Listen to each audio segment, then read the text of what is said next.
cavalry was never really ancient Greece's strong suit, although they clearly knew the benefits of cavalry. More often than not, they would rely on heavy infantry to get the job done.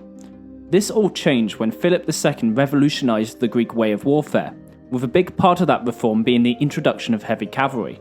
Philip outfitted the cavalry with the best weapons he could get his hands on, arming his cavalry with the Xyston lance.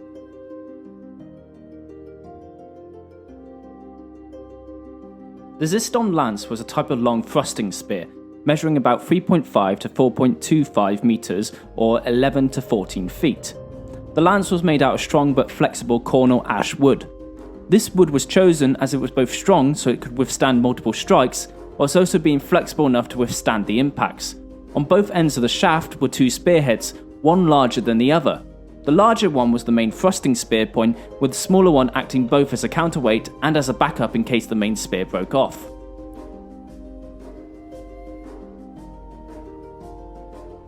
Because of its unruly size, the Xyston was usually wielded using both hands. However, there seems to be no correct way of holding the lance. There are depictions of the spear being held underarm and overarm, as well as some cavalry officers using only one hand. However, one thing that all users of the Xyston did was hold the spear in the middle. This is contradictory to how most lances are held, which is usually at the end of the lance. There were several reasons for this, mainly because of the balance issues with the spear. However, it did sort of nullify the whole point of having such a large spear in the first place.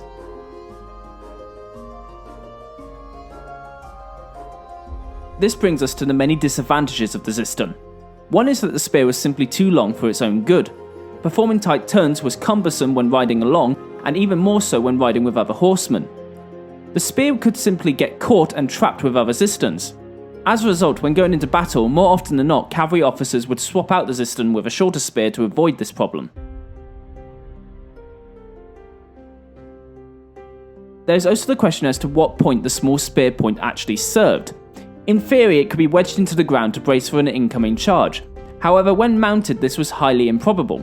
It is therefore no surprise that the spear slowly began to be used in the infantry phalanxes instead of the cavalry. Indeed, Alexander would equip his infantry with a mixture of Xystons and sarissa pikes. However, it is known that Alexander would more often than not charge into battle on his horse head first wielding a Xyston, and would then discard it once it had become impractical to use.